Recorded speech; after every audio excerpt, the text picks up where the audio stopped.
iniciar. Pues entonces felicitarte nuevamente. Definitivamente es una charla muy bonita, muy bien llevada y muy bien conducida. Hiciste los ajustes y recomendaciones que te dimos, especialmente lo de altura, que era tan interesante para nosotros, por lo que es algo que no es frecuente ni encontrar en los libros, ni estudiar en mucha profundidad, inclusive para nosotros que vivimos en altura, y pues eso debe cambiar. Creo que abordaste muy bien desde la fisiopatología todo lo que ha cambiado de hipertensión pulmonar y cómo cada vez lo que intentamos es tratar de hacer más detalles de los subgrupos porque definitivamente no se pueden manejar de igual manera y cómo algunos van a responder y algunos no al tratamiento y cada vez tenemos más investigación en el uso crónico, no tanto en el uso agudo.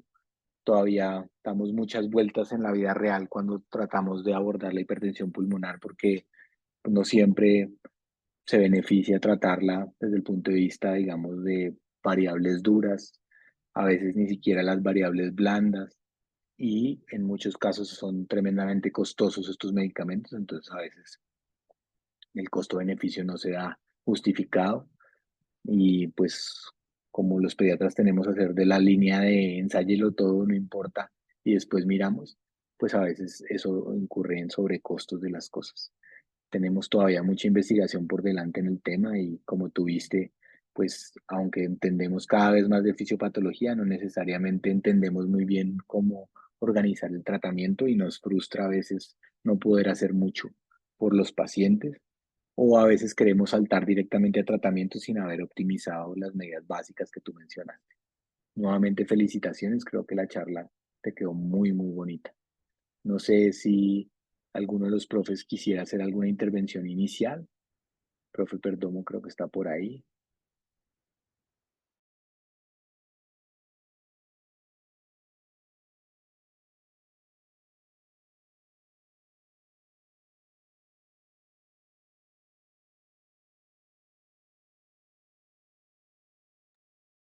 Sí, buenas tardes a todos. Gracias por acompañarnos y por el regreso a las reuniones. Sí, felicitar a Gloria por la exposición. Es un tema muy bonito. Como dijo Pablo, pues quienes vivimos en la altura también debemos tener como un poquito más de refuerzo de este tema y, y entender claramente que el diagnóstico de los diferentes subtipos debe ser una prioridad para acompañarnos de las demás especialidades, de los neumólogos, los cardiólogos, los otorrinos, para tratar de encontrar la etiología y dirigir el manejo de la manera más adecuada.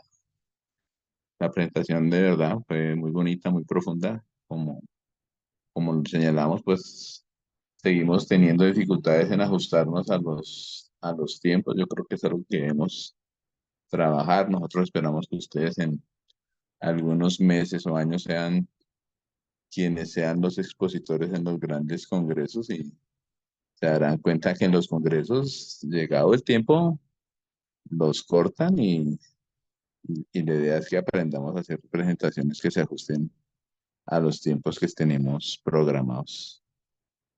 Sería mi comentario mientras tanto, Pablo. Profe, muchas gracias. Bueno, entonces si les parece, empecemos el taller. Pues el taller es un caso clínico. Es un bebé de 9 años que vive en Bogotá, tiene sobrepeso y ha tenido muchos eventos de sibilancias posvirales desde chiquito. Él en este momento lo admite en la unidad de cuidado intensivo y su cuadro clínico es de disnea severa con fatiga y tos. Lleva una semana con síntomas y lo asocia a un cuadro inicialmente respiratorio viral. Cuando llega está con temperatura, tensiones arteriales normales, taquicárdico, poquito taquipnéico y desaturado. Le hacen algunas imágenes diagnósticas y entonces le ven una radiografía con infiltrados bilaterales, en general difusos y tiene cardiomegalia. Le hacen un electro que muestra una desviación del eje derecho y unas ondas P prominentes en dedos de 3 de ABF. Le hacen un ecocardiograma que habla de hipertrofia y dilatación ventricular derecha le calculan una media pulmonar de 45 basado en la regurgitación tricuspide. Por ahora lo que han hecho con Martín es que lo tienen ventilado, lo pseudo relajaron y lo tienen con una noradrenalina a dosis baja. Entonces, basado en ese escenario, las preguntas las tienes ahí, Gloria. Entonces, el primero era, ¿cuáles podrían ser los mecanismos fisiopatológicos antiguos y nuevos que hacen que Martín tenga en este momento hipertensión pulmonar? Si quieren, contestemos esa.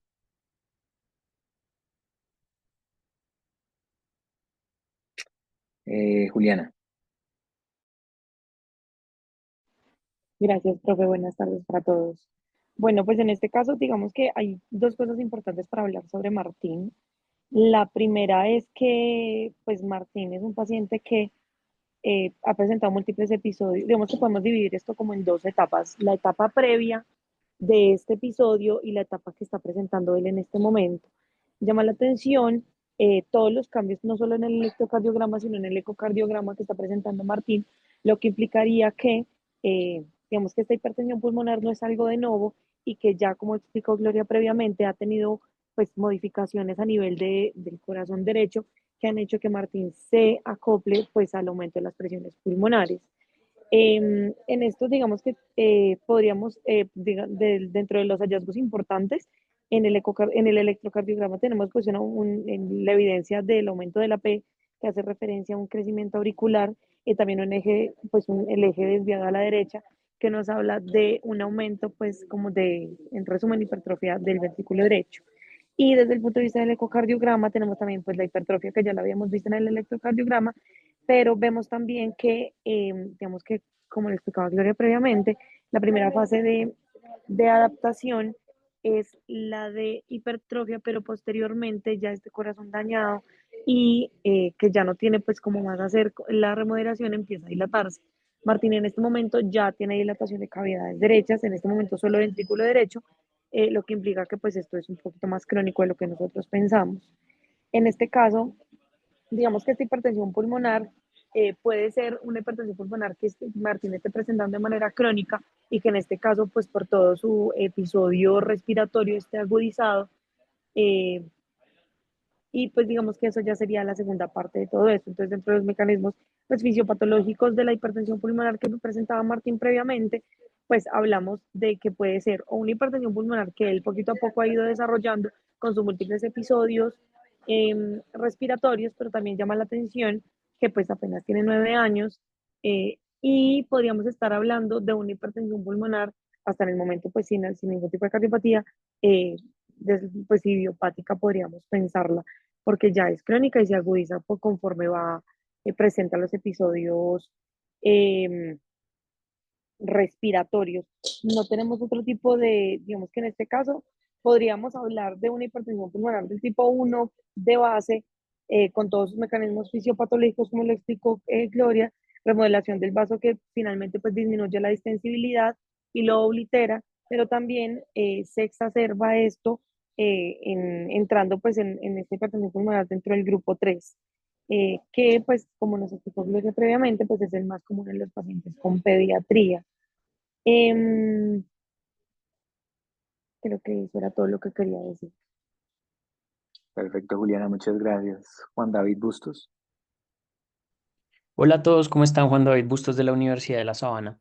Digamos que dando un poco de continuidad a lo que estaba diciendo Juliana y también a lo que dijo Gloria, pues debemos partir del hecho que por los antecedentes de Martín es probable que tenga cambios crónicos de remodelamiento del músculo liso vascular, pues debido, digamos, a que ha tenido múltiples episodios sibilantes en su vida y esto pues conlleve a una mayor predisposición a tener un aumento de la presión pulmonar, ya que pues en este caso durante los procesos infecciosos y más aún en el caso de Martín que son repetitivos, pues las células vasculares pulmonares, como lo explicó Gloria, producen mayor cantidad de mediadores inflamatorios que lleva pues obviamente a un mayor reclutamiento de células inflamatorias como macrófagos, células dendríticas, mastocitos y linfocitos, que finalmente lo que van a hacer es perpetuar esos,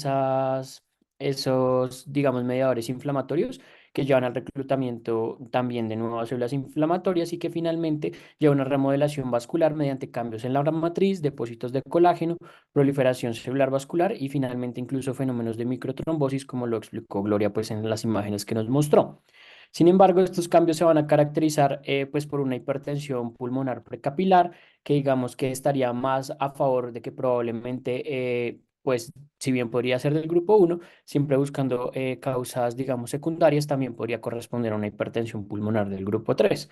Sin embargo, en el caso específico de Martín, es probable que estos cambios no sean como tal la causa de la exacerbación de la hipertensión que presenta, sino que pueden ser, digamos que explicados también por el fenómeno de vasoconstricción pulmonar hipóxica, ya que pues en escenarios de hipoxia como el que probablemente presenta Martín, hay redistribución de flujo obviamente hacia áreas mejor ventiladas del pulmón y en este caso digamos que para dar la explicación fisiopatológica pues hay tres teorías principales. Una hipótesis que denominan redox, por ejemplo, en el cual hablaban de la reducción del estado redox mediante la inhibición de canales de potasio voltaje dependientes y que favorecían finalmente la apertura de los canales L de calcio. Adicionalmente, inhibiciones de la fosforilación oxidativa por parte, pues, que se genera en la mitocondria, que lleva finalmente a un aumento de radicales libres de oxígeno, estimulando a su vez la entrada y la liberación de calcio. Y finalmente, la última explicación es por la inhibición, que por la inhibición de la fosforilación oxidativa, como explicaba la segunda teoría, lo que pasa es que se activa en mayor medida la AMP quinasa, aumentando como tal la cantidad de AMP-ATP y esto hace que los receptores de rianodina pues liberen más calcio y también roquinasa y finalmente activan el aparato contráctil muscular, lo que lleva a mayor contracción en un vaso que probablemente ya estaba remodelado, como es el caso de Martí. Esto era lo que tenía para aportar. Gracias. Perfecto, Juan, muchas gracias. Entonces, como ven, pues hay muchas cosas, ¿no? Podría ser tres, podría ser uno, podría ser. Y eso hace y es diferente que hablemos de qué era lo que le pasaba antes y qué es lo que le está pasando ahora.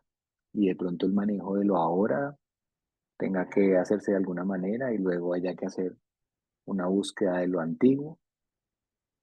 Importante que no se pasen este tipo de casos. Esto es de todos los días, ¿no? El niño que nadie le ha dicho nada, no se sabe mucho, no, o nunca se ha estudiado en profundidad porque los síntomas son muy leves y de repente le da algo grave y ya entonces ya no sabemos si es 90% agudo, 10% crónico, 80% crónico, 20% agudo.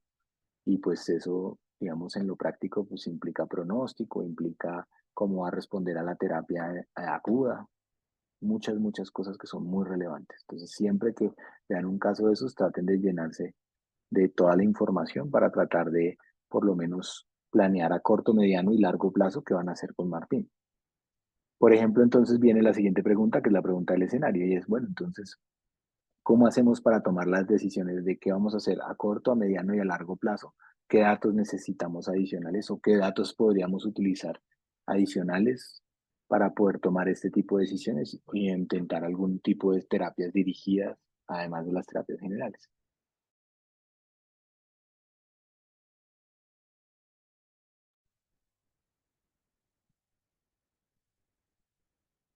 Voluntario.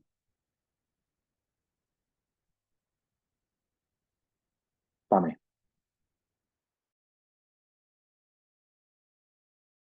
Hola, buenas tardes para todos. Em, pues digamos que como y siguiendo todo lo que estaban mencionando ahorita, pues para uno poder establecer un tratamiento en este tipo de pacientes, pues uno tiene que establecer como la etiología, pues porque no es una patología que se trate como todo en general.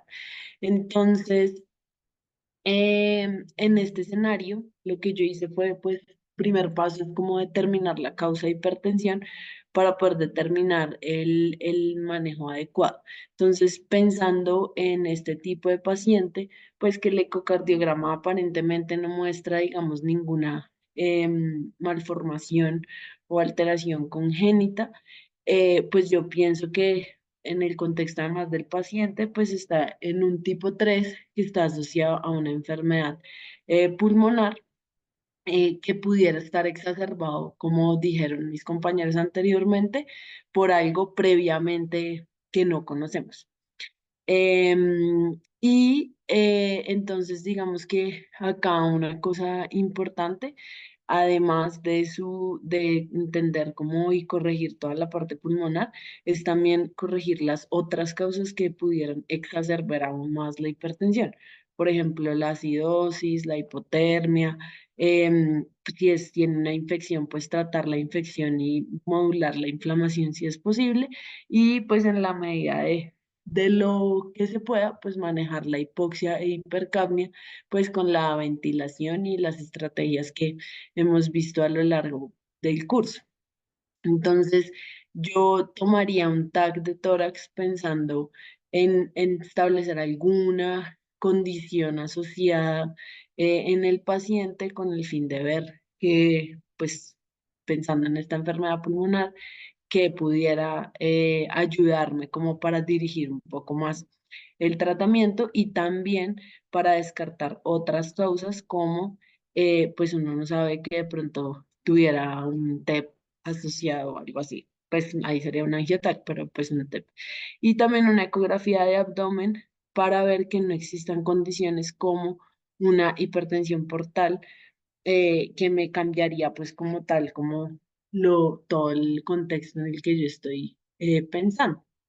Entonces, pensando en las causas y las características de los reportes del ecocardiograma, pues digamos que el aumento de la velocidad tricuspidia y la resistencia pulmonar y esa hipertrofia del ventrículo derecho, pues digamos que si uno sabe que no hay un problema postcapilar, podría, digamos, si el paciente tiene un compromiso hipoxémico importante, pues una alternativa pudiera ser el óxido nítrico, sobre todo en el contexto de un SDRA, que me pudiera ayudar a mejorar la oxigenación sistémica, teniendo en cuenta que es más, pues lo que reporta la literatura, un compromiso más de mejoría de la oxigenación sin cambios en la mortalidad o en el tiempo como tal de ventilación, aunque también hay reportes, estudios que dicen que realmente pues este cambio en la oxigenación puede ser solo transitorio y que simplemente ayuda como a mejorar algo la oxigenación, pero no es un desenlace que siempre, digamos, queda como a favor. También pues buscar cosas genéticas, porque digamos que si en la familia del paciente pudiera tener algo, el 80% de los pacientes que tienen condiciones congénitas previas, digamos que si se asocia, pueden existir alteraciones asociadas que sí se correlacionan. Em, Evaluar la sobrecarga hídrica, el manejo de diuréticos, pensar también en la posibilidad del uso de calcio antagonista y como terapia y tratamiento, pues en la medida en que haya respuesta, pues también ayuda a dirigir un poquito o establecer un poquito más fácil el diagnóstico. Y ya. Perfecto, Pam. Entonces, en principio, tú irías más por una tipo 3. En principio, pues estás hablando de algo agudo y algo crónico. En lo agudo planteas que el principal mecanismo va a ser vasoconstricción hipóxica. El uso del óxido nítrico ahí es poco, poco útil a menos de que la causa sea pura eh, vascular, en la que tú puedas producir algo de vasodilatación y ya el pulmón esté bien ventilado y bien aireado.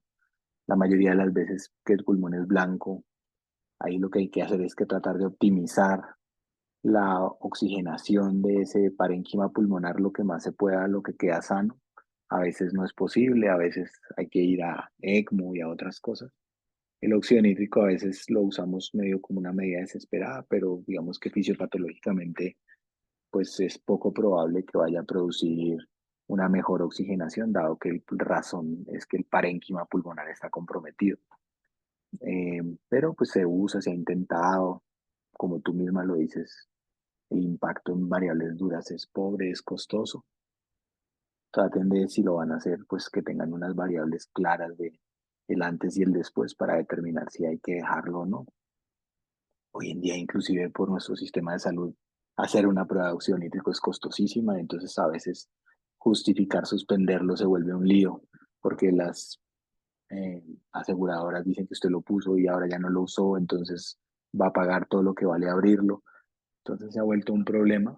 Algunos intentan usar vasodilatadores sistémicos como el milrinone o usar sildenafil y esas cosas, pero pues el efecto en general es el mismo, solo que menos costoso y más demorado, con también la posibilidad de no poderlo retirar tan rápidamente.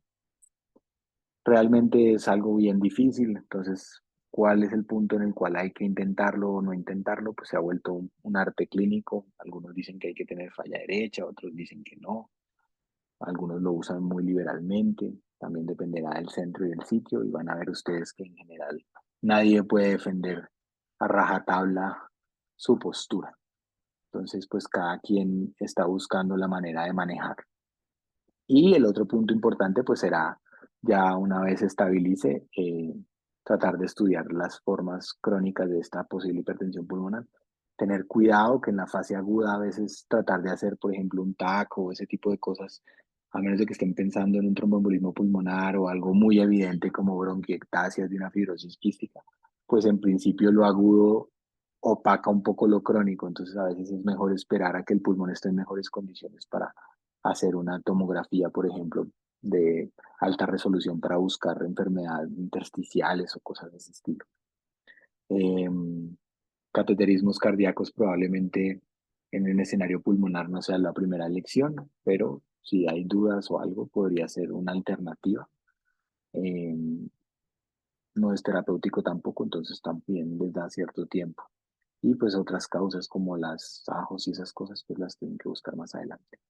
Juliana, ¿levantaste la mano? Profe, si yo tengo realmente, más que un comentario adicional a lo que dijo Pamela, tengo es una pregunta. Em, en esos pacientes, digamos que cuando uno inicia como, pues digamos que no tiene mucho sentido fisiopatológico, pero uno puede iniciar lo que usted decía, digamos, el mirrinone, también el mirrinone, pues dentro de todo lo que, pues su fisiopatología, em, necesita dosis específicas para que sea vasodilatador pulmonar. O sea, una dosis bajita de milrinona a mí no me está haciendo nada desde el punto de vista en el lecho pulmonar, pero también eso produce alteraciones hemodinámicas secundarias. Em, o sea, pues, ¿qué hace uno ahí? Digamos, en estos pacientes en los que la causa es, digamos que, pues, a ver, este paciente, digamos que tiene una causa un poquito más crónica que nosotros estamos sospechando, pero en estos pacientes que son muy agudos, el tratamiento es soporte y esperar a que pues esté mejor, porque el resto de las cosas uno lo que hace es soporte nada más. Sí, Es más correcto. una pregunta, pues. Esa es una de las peleas que yo tengo con el Milrinone mucho y es que en principio pues les queda muy fácil ponerlo y generalmente no lo quitan. Pero en principio pues el escenario tiene que ser realmente un paciente o que tiene mucha falla derecha y estás teniendo hipoperfusión sistémica y bajo gasto y en cuyo caso poner el Milrinone si logra vasodilatar el lecho pulmonar y logras mejorar el gasto cardíaco, pues ahí tienes la respuesta obvia. Obviamente a la gente le da pánico en un escenario de hipoperfusión y bajo gasto, pues porque en principio el milrinone va a producir vasodilatación. Tienes que tratar de ayudar a controlar la fase inicial de la deshidratación cuando, por ejemplo, lo pones en bolo. Hoy en día nadie lo pone en bolo, sino que esperan un poco, lo cual hace que realmente el punto de acción sea más demorado, pero digamos que lo que estás buscando que es vasodilatación, ese es un efecto que se produce más o menos rápido. La dosis es una discusión larga y eterna. Yo creo que en principio el milrinone se debería poner a una dosis única y no moverse, tanto para ponerlo como para quitarlo. Pero lo creo que en el fondo lo más importante es que si el mecanismo que tú pensabas que estaba causando, si es por falla derecha, entonces necesitas recuperar gasto cardíaco y de poder demostrar que mejoró el gasto cardíaco y por eso sirve el milrinone. Y el otro mecanismo que sería la vasoconstricción hipóxica de origen vascular, no pulmonar, digamos el fenotipo ese que se inventaron ahora en SRA de vasoconstricción, pues entonces lo que tendrías que ver grande es una gran mejoría de la oxigenación. Entonces, si tú pusiste el milrinone y a la hora, 2 horas, tienes unos cambios radicales de la PAF y de la SAF y todo está mejor, puedes bajar no sé qué, pues ese milrinone sirvió. Para todos los otros escenarios, si no hay caída del gasto cardíaco, ¿cómo compruebas que poner el milrinone sirvió para algo? O en el caso de la vasoconstricción pulmonar, pues el milrinone no te va a producir un cambio en la oxigenación porque en principio el problema es de ventilación, entonces ahí no te va a funcionar. Entonces mi recomendación con el milrinone en general es tengan una meta. Lo pusieron porque había hipoperfusión sistémica y estaban pensando que era porque la hipertensión pulmonar estaba produciendo un choque obstructivo, entonces tiene que mejorar el choque obstructivo. Si mejoró, dejen el milrinone, si no mejoró, quítenlo. Y el otro escenario es vasoconstricción pulmonar en el que ustedes están sospechando que sea de origen vascular. Entonces pongan el milrinone, debe haber una gran mejoría en los índices de oxigenación. Si no lo lograron, pues quítenlo porque en principio no funcionó, ¿sí? Lo mismo que harían con el óxido nítrico, ¿sí? Lo que pasa es que en la vida real la gente tiende a no moverlo mucho o a mezclarlo mucho con vasopresores y entonces ahí el efecto empieza a ser un poco antagónico porque es difícil uno poder decir qué tanto está produciendo vasoconstricción o no pulmonar uno de los dos o la mezcla de los dos. Es mi opinión del manejo, pero obviamente, como te dije, de esto hay mucho arte y poca literatura del tema. No sé si contesté tu pregunta, Juliana. Profe, muchas gracias. Listo. Bueno, y para cerrar en aras del tiempo, si les parece, volvamos a retocar el tema de la altitud, que es importante en este escenario para este paciente y qué podríamos decir específicamente de altitud o gran altitud en el pronóstico y el manejo de Martín. Cambia, funcionan diferentes las drogas, por ejemplo, funciona diferente el oxígeno, funciona o solamente tiene que ver con pronóstico o como factor de riesgo que encontraron o que estudiaron o que vieron. Pamelita. Bueno, yo quería compartir una cosa que encontré que me pareció como súper interesante y era como cuando nosotros nacemos en grandes altitudes, encontré un artículo que hablaba como lentamente la presión de la arteria pulmonar, a diferencia de personas que están a nivel del mar, va a caer, sobre todo a las 72 horas, pero además cae a una presión alta y que es casi 5 veces más que lo que tiene una persona sobre el nivel del mar. Entonces me pareció súper chévere porque pues uno diría, bueno, entonces todos somos hipertensos pulmonares y sí, pero digamos que a diferencia de lo que pasa como en la hipertensión pulmonar patológica, es que progresivamente, en la medida en que se genera la polistemia, hay como unas alteraciones vasculares, la cantidad de músculo liso que tienen las arterias pulmonares, digamos que se va a ir adaptando de tal forma que ya no, pues va, digamos que a ser menor, y con eso, pues va a ir cayendo después la presión de la arteria pulmonar casi hasta los 2 años, como si uno viviera a nivel del mar. Y que en los pacientes que esto no pasa, pues sí es porque tienen condiciones genéticas asociadas a esa muscularización de las arteriolas y sí genera como tal una condición patológica como tal. Digamos que eso es lo que nacemos a estas altitudes. Diferente es pues para los pacientes que sí vienen de nivel del mar y pues llegan a estas altitudes en las que esos cambios por la vasoconstricción hipóxica pues iba a generar como una variabilidad de esa reactividad vascular, y también es como muy importante también la edad de los pacientes, porque los recién nacidos y los lactantes pues son más hiperreactivos como a esa vasculatura pulmonar, a menos de los pacientes un poquito más grandes que son menos hiperreactivos y que pues eso fácilmente se ve solo con el oxígeno. Entonces uno debería tener un poquito de cuidado en los pacientes más pequeñitos, pues porque les puede generar bastante vasodilatación e inclusive algo pues de edema pulmonar asociado, que es lo que a veces pues vemos con el edema pulmonar de las alturas. Entonces yo quería mencionar eso porque me pareció pues bastante interesante cómo nos vamos adaptando a medida que vamos creciendo y nacemos en altura. Muchas gracias, Pamelita. Gloria lo mostró también en sus diapositivas. Ya tenía ahí una diapositiva de la adaptación, que es un estudio clásico peruano. Ese. Interesante. Desde el punto de vista de la tolerancia a la hipoxia, ¿encontraron algo? Porque una de las grandes teorías es que es verdad que vivimos en mayores alturas y tenemos mayor riesgo de hipertensión pulmonar, pero no sé si encontraron algo sobre tolerancia a la hipoxia o si es verdad que uno puede producir una adaptabilidad a nivel celular que lo proteja de tolerar mejor las saturaciones bajas y esto implique que un paciente de gran altitud pueda tener metas de oxigenación diferentes o definitivamente es igual o no encontraron o no se sabe. Brian. ¿Cómo están, compañeros? Brian del Rosario. Pues, profe, es que, como usted decía al principio, como tal, enfocado a cambios específicos de hipertensión en altura, no encontré muchos artículos grandes, sino como cartas al editor que enviaban en varios de los estudios o de las guías que hacían justamente tratando de explicar los cambios en la altura.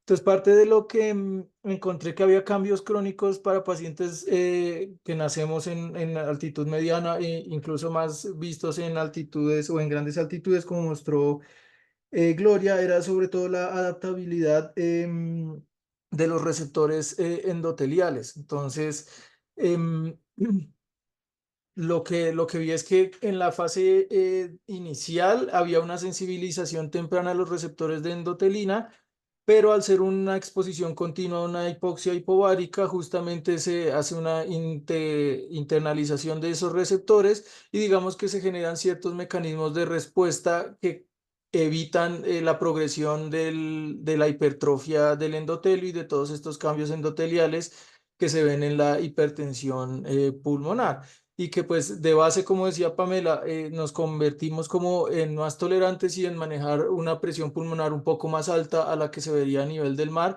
pero también un poco más resistentes a los cambios crónicos en el largo plazo. Vi también que había inhibición de ciertos canales de potasio que eran dependientes de ATP y que eso favorecía un tono vascular más estable y una menor hipertrofia de la íntima del endotelio y que se estimulaba la síntesis de factores vasodilatadores como las prostaciclinas y el factor hiperpolarizante derivado del endotelio.